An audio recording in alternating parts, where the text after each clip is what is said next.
तो आज हम लोग क्लास 12th का फिजिक्स का सेकंड चैप्टर पढ़ेंगे। इसका नाम क्या है? Mechanical properties of fluid. इस चैप्टर को पढ़ने से पहले पहले हम लोग देख लेते हैं कि इसका इंपॉर्टेंस क्या है एग्जाम पॉइंट ऑफ व्यू से और रियल लाइफ एप्लीकेशन क्या क्या है, क्यों हमको ये चैप्टर को पढ़ना है। तो सबसे पहले मार्क्स डिस्ट्रीब्यूशन देखते हैं कि बोर्ड ने इसको कितना वेटेज दिया है। सबसे पहले यहाँ देखेंगे कि एचएससी बोर्ड जो हमारा होने वाला है 12th का एग्ज़ाम, उसमें विथ ऑप्शन जो है 7 मार्क्स स्कोर किए जा सकते हैं इस चैप्टर से। 7 मार्क्स का क्वेश्चन पूछने वाला है, जिसमें से मैं बता सकता हूँ आपको कि 5 मार्क्स स्कोर करना वेरी इजी है। 5 तक और 4 तक हम लोग बहुत इजीली स्कोर कर लेंगे, ठीक है। और विदाउट ऑप्शंस जो है वो 5 नंबर से 5 मार्क्स दिया हुआ है।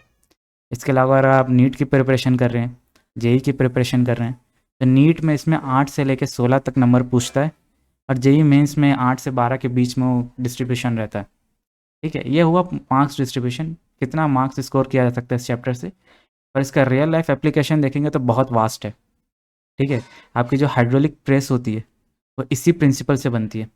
आपके जितने भी हाइड्रोलिक ब्रेक होते हैं, ठीक है, मशीन्स में, व्हीकल्स में, वो यही से प्रॉपर्टीज़ ऑफ फ्लूइड पे ही बेस्ड होते हैं। आपकी जो वेदर फोरकास्टिंग होती है, वेदर प्रिडिक्शन होता है, आज हैवी रेनफॉल होगी, आज ये होगा वो होगा, वो असल में इसी प्रॉपर्टीज़ ऑफ फ्लूइड पे ही होता है, ठीक है। इतना इतना परसेंट एटमॉस्फेरिक प्रेशर ड्रॉप कर गया है तो आज हैवी रेन हो सकती है, इतना परसेंट ये हो गया है। तो इसे प्रिडिक्शन भी जो है प्रॉपर्टीज़ ऑफ फ्लूइड से ही होती है। इसके अलावा भी इसके बहुत सारे एप्लीकेशन है, ठीक है। जैसे टरबाइन जो होता है, जो स्टीम जो घूमती है जिस स्टीम की वजह से, उसमें जो डिज़ाइन होती है उसमें प्रॉपर्टीज़ ऑफ फ्लूइड का बहुत बड़ा रोल है। आपके जितने भी पाइप सिस्टम्स हैं, पानी आने का, पानी जाने का, वेस्ट वाटर ट्रीटमेंट का, ठीक है, ये सारे में असल में पानी फ्लो करता रहता है, इसमें भी प्रॉपर्टीज़ ऑफ फ्लूइड लगता है, ये पूरी इंजीनियरिंग में, ठीक है। इसके अलावा आपका ब्लड सर्कुलेशन हुआ, ये सब हुआ, ये सब में भी इसका एप्लीकेशन है, ठीक है। तो एप्लीकेशन इसका बहुत वास्ट है। और point marks point of view से देखा जाए तो 7 मार्क्स स्कोर कर सकते हैं हम लोग एचएससी बोर्ड में। और नीट और जेई में भी अच्छा खासा वेटेज दिया हुआ है इस चैप्टर को, ठीक है। तो सबसे पहले इस चैप्टर को पढ़ने से पहले हम लोग को पता होना चाहिए असल में फ्लूइड बोला किसको जा रहा है, ठीक है, कि वही को पढ़ना है। तो फ्लूइड असल में क्या चीज़ है? वो सब्सटेंस जो कि फ्लो कर सकता है। फ्लो करने का मतलब क्या हुआ? उर्दू में हम लोग बोलते हैं बहता है, ठीक है, बह सकता है। जैसे कि कौन कौन सी चीज़ बहती है हमारी? एक हुआ वाटर, पानी बहता है ना, ज़मीन पे बहता है, पाइप में बहता है, और भी बहुत सारा तरफ बहता रहता है। ऑयल हुआ, ठीक है, जो अपना तेल होता है, पेट्रोल होता है, ये सब बहता है। एक आपकी एयर हुई, हवा, गैसेस, ये सारी चीज़ें बहती है, ठीक है। असल में any substance which can flow is called fluid, ठीक है। ये असल में फ्लूइड में कौन कौन से मैटर आ सकते हैं? लिक्विड आ सकता है, गैसेस आ सकता है, और प्लाज्मा आ सकता है। ये लिक्विड, गैसेस, प्लाज्मा क्या है? मैटर के स्टेट्स हैं। मैटर के 4 स्टेट होते हैं, एक होता है सॉलिड, सॉलिड, लिक्विड, गैस और प्लाज्मा। तो लिक्विड जो है वो भी फ्लूइड हो सकता है, गैसेस भी फ्लूइड हो सकते हैं, और प्लाज्मा असल में कहते हैं कि वो गैसेस जो आयनिक गैसेस को कहते हैं प्लाज्मा, वो भी आपका, इसको आगे और डिटेल में देखेंगे प्लाज्मा को, वो भी आपका फ्लूइड में आ सकता है, ठीक है। ये सारे इंक्लूड हो सकते हैं फ्लूइड में, ठीक है। अब असल में ये पूरा मैकेनिकल प्रॉपर्टीज ऑफ फ्लूइड पढ़ने से पहले हमारा बेसिक अंडरस्टैंडिंग 2 चीज़ों के बारे में क्लियर होना चाहिए। एक होता है डेंसिटी, दूसरा होता है प्रेशर। ये पूरा चैप्टर जो है इन 2 चीज़ों के अराउंड घूमने वाला है, ठीक है। तो ये दोनों चीज़ों की अंडरस्टैंडिंग होना बहुत ज़रूरी है। सबसे पहले डेंसिटी को समझते हैं, डेंसिटी के रोल को, फिजिक्स को, ठीक है। तो अभी आप देखेंगे कि जब भी पानी बह रहा होता है उसमें कुछ चीज़ें ऐसी होती है जो फ्लोट कर जाती है, सारी चीज़ें ऐसी है जो फ्लोट कर जाती है। फ्लोट करने का मतलब क्या हुआ? तैरती है पानी में। और कुछ चीज़ें होती है जो सिंक कर जाती है। सिंक करने का क्या मतलब हुआ? डूब जाता है ये, ठीक है। डूब जाने का मतलब क्या हुआ? सिंक कर जाता है, अंदर चला जाता है, पानी के जैसे ही पानी में जाता है। कौन कौन सी चीज़ें? जैसे आइस हुई, आइस को पानी के ऊपर रखेंगे तो क्या आइस तैरने लगती है? आइसबर्ग हो गया अपना, अंटार्कटिका वगैरह जो भी होगा। प्लास्टिक की खाली बॉटल जो है तैरती है, और प्लास्टिक की पानी से भरी हुई बॉटल डूब जाएगी, और खाली बॉटल जो है पानी की, प्लास्टिक की, तैरेगी। ऑयल जो हुआ आपका, वो पानी पे तैरता है, ठीक है, पर अगर आप पत्थर फेंक देंगे पानी में तो डूब जाएगा। तो ऐसा क्यों होता है कि कुछ चीज़ें तैरती है, कुछ चीज़ें डूब जाती है? ये सारी चीज़ का रीज़न है कि डेंसिटी, ठीक है? डेंसिटी प्लेयर मेन गेम खेलती है यहाँ पे, कोई चीज़ डूबेगी या नहीं डूबेगी करके। तो असल में डेंसिटी बोलते हैं, जैसे कि एक एग्जांपल देता हूँ मैं, ये कोई एक बॉक्स है, अमेज़न से आपका कोई बॉक्स आया या कोई भी एक सामान है जो इस तरह के क्यूब में है, बॉक्स है पूरा, ठीक है? तो इसको जब वेट मशीन में रखूँगा, वेट करूँगा तो इसका कुछ वेट आएगा, यानी इसका कुछ मास आएगा, आपको मास पता चल जाएगा, ठीक है? यानी इसका कितना वज़न है, वज़न पता चल जाएगा आपको। दूसरी चीज़ ये कि ये कितना स्पेस ऑक्यूपाई करती है। जब रखेंगे कोई सामान तो कुछ जगह खेल लेगी ना ये, कि उस जगह पे और कुछ नहीं रख पा रहे हैं। जैसे कि अगर एक रूम में एक एलिफेंट है और एक कैट है, एलिफेंट को ज़्यादा जगह चाहिए क्योंकि बड़ी शक्ल है, बड़ी चीज़ है, तो जितना बड़ी होगी, जितना ऑक्यूपाई करेगी, वो असल में वॉल्यूम कहलाएगा। और उसका जो वेट आता है ना, वेट से हम लोग ड्राइव करते हैं कि कितना मास होगा, अभी फ़िलहाल समझने के लिए। तो density is nothing but mass upon volume. Mass को जो है वॉल्यूम से डिवाइड कर देंगे तो जो क्वांटिटी आएगी उसको क्या कहेंगे? डेंसिटी। और इसको क्या पढ़ते हैं? रो। ये सिंबल जो है इसको रो पढ़ते हैं, ये ग्रीक वर्ड है। तो डेंसिटी क्या होती है? मास अपॉन वॉल्यूम, ठीक है? M bye we. एम यहाँ पे मास को डिनोट करता है और वी यहाँ पे वॉल्यूम को डिनोट करता है। अब अपने पास बहुत सारे मटेरियल है, जैसे कि एक वाटर है, वाटर की डेंसिटी कितनी होती है? 1000 kg पर मीटर क्यूब। गैसोलीन है, इसकी कितनी होती है डेंसिटी? 680 kg पर मीटर क्यूब। तीसरा मटेरियल है ग्लास, इसकी डेंसिटी कितनी है? 2600 kg पर मीटर क्यूब। तो अगर यहाँ पे एक वाटर होगा, ठीक है, इसको समझो वाटर है, यहाँ पे गैसोलीन डाला हूँ मैं,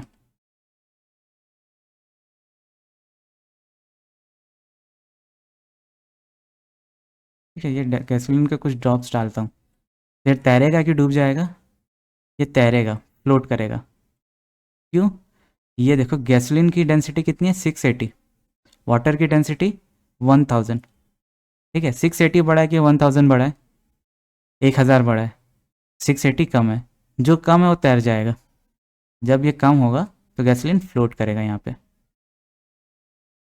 इसके अपोजिट में अगर यही वाटर है और अगर अब मैं ग्लास डालूंगा तो सिंक कर जाएगा, डूब जाएगा। क्यों? कि ग्लास की जो डेंसिटी है वो 2600 है, जबकि वाटर की डेंसिटी 1000 है।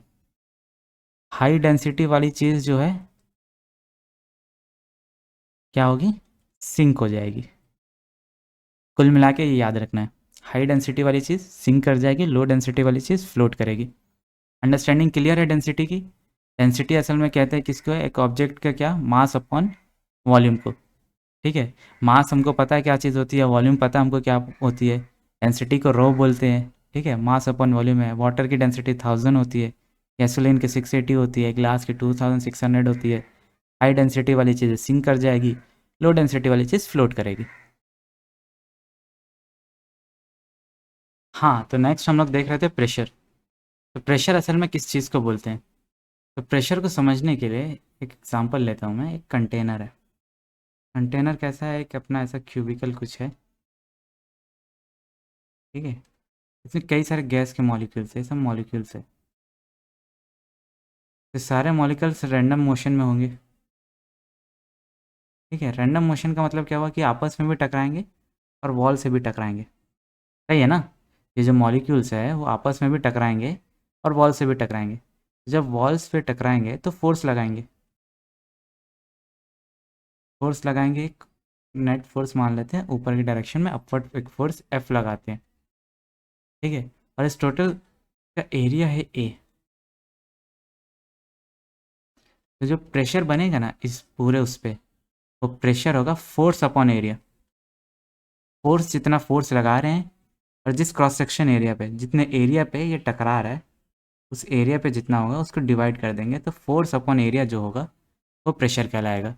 इसमें एक चीज़ याद रखने की है, फोर्स जो है हमेशा नॉर्मल के डायरेक्शन में होगा, प्लेन के नॉर्मल के डायरेक्शन। प्लेन के नॉर्मल का डायरेक्शन बोलने का मतलब ये हुआ कि ये मान लो तुम्हारा कोई एक प्लेन है, तो इसका जो एक प्लेन हुआ तो इसके अपोजिट में इस डायरेक्शन में, इसके ऊपर में, इसके साइड में, ठीक है? कि उसके पैरेलली वो चीज़ कैसे मूव कर सकती है, वो चीज़ को देखेंगे। तो यहाँ पे जब भी हम लोग ये प्रॉपर्टीज ऑफ फ्लूइड पढ़ते हैं, ठीक है, तो असल में ये क्या होता है, लिक्विड और गैसेस होते हैं, तो इनका कोई डेफिनेट शेप नहीं होता है, इनका कोई डेफिनेट वॉल्यूम नहीं होता है।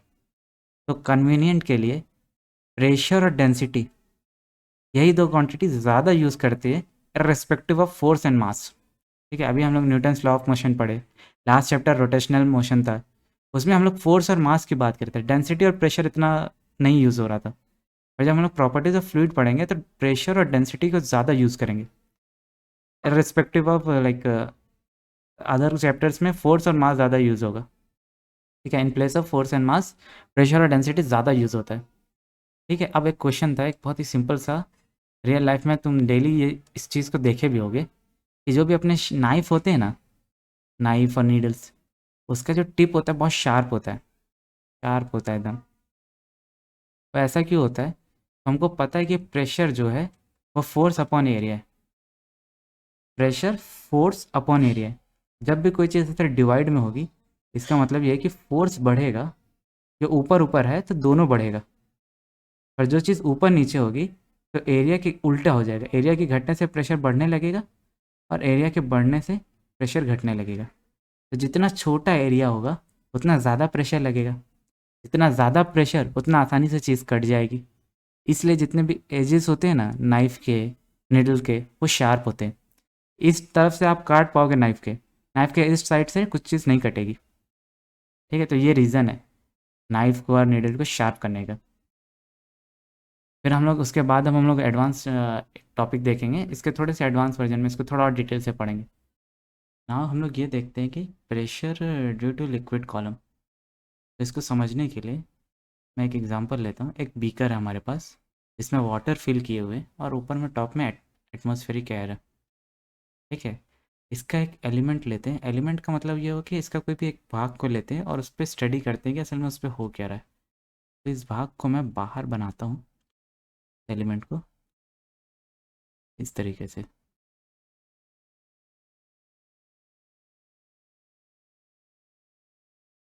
ठीक है, ये असल में वाटर ही है, इस वाटर पे क्या क्या हो रहा है उसको स्टडी करते हैं अच्छे से। तो इसके ऊपर कुछ वाटर था यहाँ पे, ठीक है, तो इस पे नीचे की तरफ फोर्स लगा रहा होगा, इस पे एक नीचे की तरफ यहाँ पे एक फोर्स लगा रहा होगा। इसको मैं अभी टाइम बिंग F1 नाम दे देता हूँ। ठीक है, इसका खुद का कुछ मास होगा, इस एलिमेंट का खुद का कुछ मास होगा। यहाँ सेंटर में इसको कुछ फोर्स लग रही होगी, mg। mg यानी क्या? जो उसका मास और उसकी ग्रेविटेशन, वैसे जो फोर्स लगती है ग्रेविटेशनल फोर्स, वो लग रही है। और जो नीचे का जितना वाटर है, इसके नीचे का, ये उसको ऊपर ढकेलने की कोशिश कर रहा है यहाँ पे। इसको यहाँ मैं दिखा देता हूँ, F2, इसको ऊपर ढकेलने की कोशिश कर रहा है। ठीक है, ये इस पर सारे फोर्सेस एक्ट कर रही है। अब मुझे बताओ, ये एक ब्लॉक है, उसको यहाँ जितनी ताकत से खींचा जा रहा है, यहाँ भी उतनी ताकत से ही खींचा जा रहा है। यानी अगर यहाँ 10 न्यूटन से खींचा जा रहा है और यहाँ भी 10 न्यूटन से खींचा जा रहा है, तो चीज़ मूव करती है? नहीं करती, यानी उसका एक्सेलरेशन ज़ीरो होता है, यानी इसमें कोई भी मूवमेंट नहीं है। सेम जब ये स्टिल है, जब ये रुका हुआ है पानी, तो ये भी पूरा का पूरा, इस पर एक्सेलरेशन कितना होगा, इसकी मूवमेंट कितनी होगी? ज़ीरो। जब भी मूवमेंट ज़ीरो है, इसका मतलब क्या है कि टोटल फोर्स का जो समेशन है वो ज़ीरो है। टोटल फोर्स का समेशन का करने का मतलब क्या हुआ कि जितनी फोर्स नीचे लग रही है उतनी ही फोर्स ऊपर भी लग रही होगी। यानी F2 जो है आपका बराबर होगा F1 प्लस mg के। ये आपके आ गई इक्वेशन 1। ठीक है, क्या हुआ अभी तक मैं फिर से रिपीट करता हूँ। एक बीकर है, बीकर में वाटर लिए, ठीक है, और ऊपर में एयर है, एटमॉस्फेरिक एयर। उसमें एक एलिमेंट को कंसिडर किया हूँ मैं अभी, एक सिलेंड्रिकल एलिमेंट को, और उसको बाहर लेके उसको स्टडी कर रहा हूँ कि उसमें कौन कौन सी फोर्स एक्ट कर रही है। तो सबसे पहले टॉप सरफेस पे जो भी इसके ऊपर का वाटर है, ये वाटर, ये उस पर एक फोर्स लगा रहा है। ठीक है, उसको नीचे ढकेलने की कोशिश कर रहा है, जिसका नाम F1 नाम दिया हूँ मैं। ये ऊपर जो वाटर है, ये वाटर, ठीक है, एक खुद इसका कुछ मास है, इसकी वजह से ग्रेविटी उस पर एक्ट कर रही है। ग्रेविटेशनल फोर्स कितनी होती है? Mass into gravitational acceleration, mg। ठीक है, तीसरा, यहाँ पे जो नीचे में जो वाटर है वो उसको ऊपर खींचने की कोशिश कर रहा है, क्योंकि ये इसको नीचे ढकेल रहा है और इक्वल एंड अपोजिट रिएक्शन होता है, तो नीचे वाले इसको ऊपर ढकेलने की कोशिश कर रहे हैं। ठीक है, एक उसको पीछे ढकेलता है तो दूसरा उसको इधर ढकेल देता है बराबर बैलेंस करने के लिए फोर्स को। तो वैसे ही यहाँ पे एक F2 फोर्स नीचे से लग रही है। अब अगर ये चीज़ रुकी हुई है, इसका मतलब है कि टोटल फोर्स जो सिस्टम पे एक्ट कर रही है वो ज़ीरो है। जितनी फोर्स नीचे लग रही है उतनी ही फोर्स ऊपर लग रही है। अब ऊपर कौन सी फोर्स लग रही है? सिर्फ और सिर्फ एक F2। नीचे कौन कौन सी फोर्स लग रही है? F1 plus mg। ये हमारी इक्वेशन 1 हो गई। इस तरह तक कोई डाउट नहीं आया होगा। अब नेक्स्ट देखते हैं। दो चीज़ें, ये मेरा सिलेंड्रिकल एलिमेंट था, इसकी हाइट कितनी थी? h, इसका क्रॉस सेक्शनल एरिया था a। तो वॉल्यूम जो भी होता है वो असल में होता है cross section area into height. Cross section area जो इसका यहाँ पे एरिया था, ये एरिया नीचे में जो डिस्क जैसा दिखेगा, सीढ़ी जैसा दिखेगा, और उसकी टोटल हाइट, यानी इसी को ऊपर ऊपर ऊपर खींचते गए जिस शक्ल बन गई, शेप बना है, उसी को वॉल्यूम बोलते हैं, a इंटू एच। ये मेरे हाथ में सेकेंड चीज़ है। एक और चीज़, इसकी डेंसिटी जो है वाटर की वो फिक्स है। डेंसिटी क्या होती है? डेंसिटी वाटर की क्या होती है? Mass divided by volume. ठीक है, मास को अभी मैं टाइम बिंग m बोल देता हूँ। वॉल्यूम में अभी निकाला, कितना है वॉल्यूम? ah। डेंसिटी को क्या लिख सकता हूँ मैं? पहले भी लिखा था, रो, यानी rho is equals to density. Density क्या है? मास अपॉन वॉल्यूम है। मास यहाँ पे अभी कुछ नहीं मालूम था, m ले लेता हूँ। वॉल्यूम मुझे मालूम है a इंटू एच है। तो क्या मैं मास को, इस हिस्से को और इस हिस्से को देखो, तो इसको अगर क्रॉस मल्टीप्लाई कर दूँ तो रो इंटू ए इंटू एच लिख सकता हूँ। ये मेरी सेकेंड इक्वेशन है। क्या हुआ? सबसे पहले इस पूरे एलिमेंट का वॉल्यूम निकालें। वॉल्यूम कुछ नहीं, cross section area into height होता है। ठीक है, और हमको डेंसिटी पता है। डेंसिटी क्या होती है? मास अपॉन वॉल्यूम। तो मास अभी मुझे मालूम नहीं है तो इसको m लिख दिया। वॉल्यूम मुझे पता है ऊपर से, तो ah लिख दिया। डेंसिटी यहाँ पे है तो इसको क्रॉस मल्टीप्लाई करके m की वैल्यू निकाल दिया। या इसको यहाँ पे अगर ऑल सॉल्व कर दूँ तो यहाँ पे इक्वल्स टू डेंसिटी लिखेंगे और डेंसिटी क्रॉस मल्टीप्लाई हो जाएगी, तो mass equals to rho into a into h आ जाएगा। अब मुझे एक बात बताओ, एक और चीज़, अभी थोड़ी देर पहले हम लोग पढ़े प्रेशर के बारे में। प्रेशर क्या था? फोर्स अपॉन एरिया, यानी F1 जो भी फोर्स होगी वो असल में क्या होगी? कोई भी एक P1 pressure into cross section area. इसी तरह F2 को क्या लिख सकता हूँ मैं? P2 इंटू ए। समझ में आया ये कैसे हुआ? सिर्फ इसको क्रॉस मल्टीप्लाई किए, और इस टॉप पोजीशन पे फोर्स F1 थी तो प्रेशर P1 मान लिए, यहाँ पे फोर्स F2 थी तो प्रेशर P2 मान लिए। कोई परेशानी यहाँ तक? कोई डाउट? नहीं। तो अब हमारे पास कौन कौन सी इक्वेशन? तीन इक्वेशन आ चुकी है। सबसे पहले इक्वेशन क्या लिखे थे? F2 is equals to F1 plus mg। ये पहला इक्वेशन था। सेकेंड, हम लोगों ने मास क्या निकाला था? m इज इक्वल्स टू क्या था? Density into a into H. Second thing, ठीक है। प्रेशर किसे हम लोग, क्या फोर्स हम लोग प्रेशर ड्राइव किए थे, क्या लिखे थे? P1 इंटू ए। F2 निकाले थे P2 इंटू ए। करेक्ट? ये कंबाइन तीन, इन सब को इस इक्वेशन में सब्सटीट्यूट करते हैं, ये सारी वैल्यूज़ को। तो F2 क्या होगा? P2 into a will be equals to P1 into a plus rho into a into h into g. अब यहाँ पे देखो, जो तुम्हारा एरिया है, जो तुम्हारा एरिया है वो हर एक में कॉमन है, तो कट जाएगा।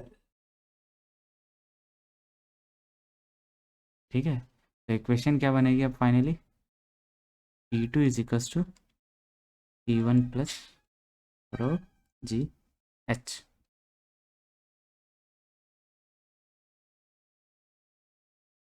ये है फाइनल इक्वेशन। अब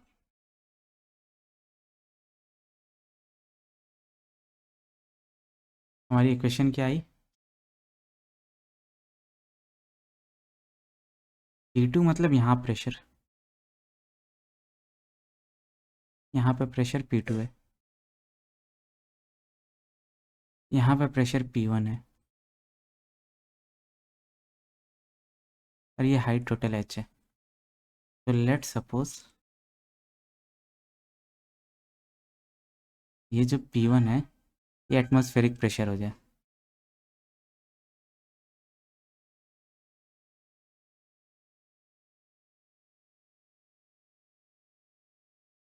कुछ P0। एटमॉस्फेरिक प्रेशर का क्या मतलब हुआ कि ये एलिमेंट जो है यहाँ नहीं होके यहाँ कहीं है, ऐसा। यहाँ एटमॉस्फेरिक प्रेशर क्या होगा कि जो भी ऊपर में एयर थी उसकी वजह से जो फोर्स लग रहा है उसके कारण जो भी प्रेशर जनरेट हो रहा है वो एटमॉस्फेरिक प्रेशर है। तो लेट सपोज वो P1 है, तो किसी भी हाइट h पे, अब किसी भी टॉप से किसी भी हाइट h पे एब्सोल्यूट प्रेशर क्या होगा,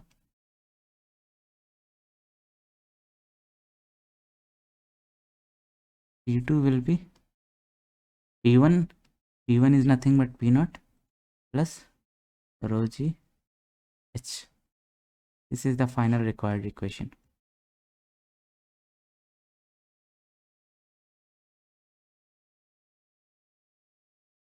If P0 is 0, P at absolute will be equals to rho g h. P0 equals to 0 का क्या मतलब हुआ, वो वैक्यूम है। वैक्यूम का मतलब कोई भी पार्टिकल वहाँ पे नहीं है। ठीक है, ये क्लियर है। प्रेशर जो है किसी भी h पॉइंट पे एब्सोल्यूट प्रेशर क्या होगा, P0 atmospheric pressure plus rho, rho मतलब किसका, जो वाटर है जिस चीज़ में वो चीज़ है, डेंसिटी उसकी डेंसिटी जी इंटू जो इसकी हाइट है। ठीक है, यहाँ तक क्लियर। बस अब इसमें एक अंडरस्टैंडिंग के लिए एक नेक्स्ट चीज़ बताता हूँ तुम लोगों को, कमाल की, हाइड्रोस्टैटिक पैराडॉक्स।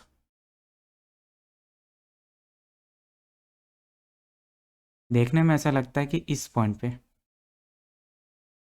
इस पॉइंट पे, इस पॉइंट पे और इस पॉइंट पे अगर मुझे प्रेशर निकालना है तो ऐसा लगता है कि इसमें ज़्यादा वाटर है, यहाँ पे वाटर थोड़ा कम है, यहाँ पे और ज़्यादा है, यहाँ पे और ज़्यादा है, प्रेशर बढ़ना चाहिए, पर ऐसा नहीं होता है।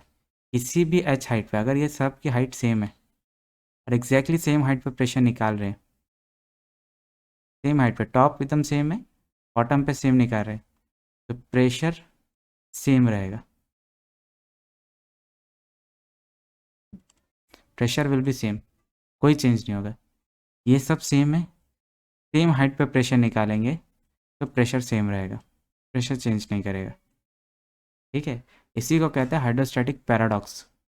ऐसा लगता है कि यहाँ पे ज़्यादा होगा यहाँ पे कम होगा, पर ऐसा नहीं है। अगर एच हाइट है तो जो अपने को क्या पता चला था, कोई भी पॉइंट पे प्रेशर क्या होगा, P0 plus rho g H. P0 सबके लिए एटमॉस्फेरिक प्रेशर है, ठीक है, हाइट सबकी एच है, तो प्रेशर सबका सेम आने वाला है। क्लियर है, इसको बोलते हैं हाइड्रोस्टैटिक पैराडॉक्स। इसमें कंफ्यूज नहीं होना है।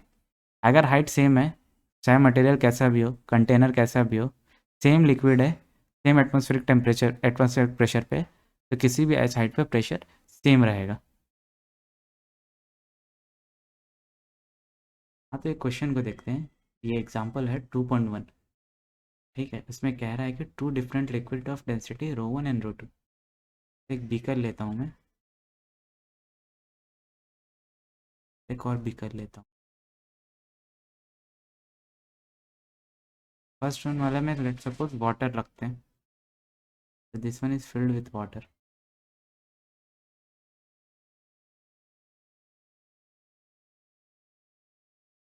ठीक है, ये पूरा वाटर भरा हुआ है।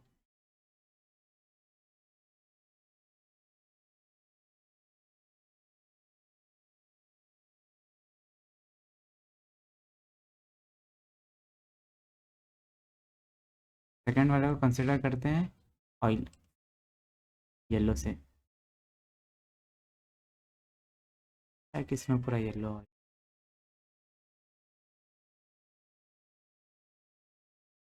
इस वाले का डेंसिटी जो है रो वन है, कॉलम हाइट जो है h1 है। ठीक है, जबकि दूसरा वाला जो अपना है येलो वाला, में पूरा येलो फिल है, ऑयल फिल है, इसकी डेंसिटी रो टू है, और जो हाइट ऑफ द कॉलम है वो h2 है। ठीक है, एक एक टू डिफरेंट लिक्विड है, एक की डेंसिटी रो वन है, एक की डेंसिटी रो टू है। सेम प्रेशर एग्जर्ट करते हैं। सेम प्रेशर का मतलब क्या हुआ, प्रेशर अभी हम लोग क्या पढ़े थे, रो जी एच। तो प्रेशर पहले वाले केस में कितना होगा, रो वन जी h1, दूसरे वाले केस में कितना होगा, रो टू जी h2। ये फर्स्ट वाले के लिए, इस सेकेंड वाले के लिए। ठीक है, अब P1/P क्या होता है, 1 होता है, तो ये दोनों को डिवाइड कर देंगे, rho one g h1 divide by rho two g h2, तो जी कट जाएगा, इसकी वैल्यू 1 होगी, यानी rho one h1 divide by rho two h2 will be equals to 1, यानी h1/h2 विल बी रो2/रो1।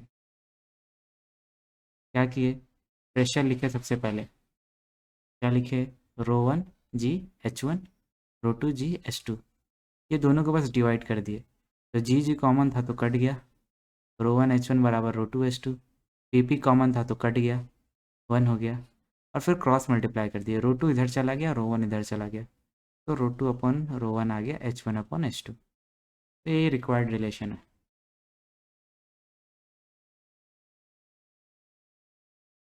ओके, इस क्वेश्चन को देखते हैं। एक स्विमर है जो स्विमिंग पूल में तैर रहा है। सबसे पहले स्विमिंग पूल बना लेते हैं। यहाँ पे एक हल्का सा ऐसा सा कुछ स्विमिंग पूल है।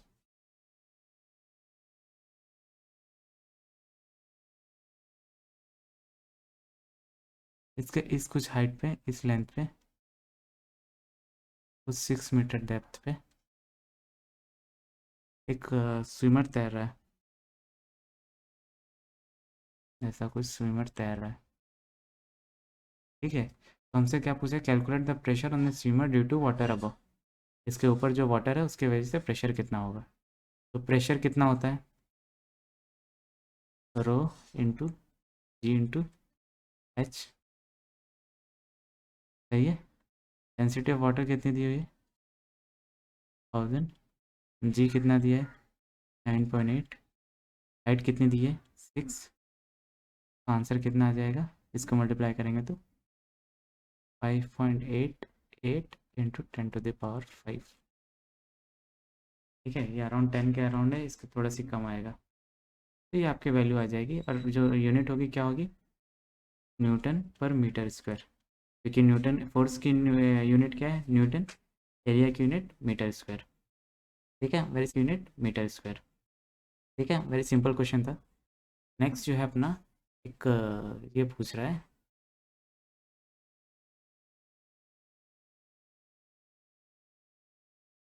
find the pressure of 200 meter below the surface of the ocean if pressure on the surface of the liquid is on atmosphere। ठीक है, ये कोई एक कॉलम है, यहाँ पर कुछ एटमॉस्फेरिक प्रेशर होगा, तो इससे 200 मीटर से बिलो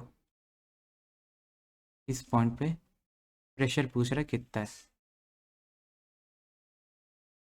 यहाँ पे एटमॉस्फेरिक प्रेशर ये हाइट 200 मीटर्स। तो कैसे लिखेंगे?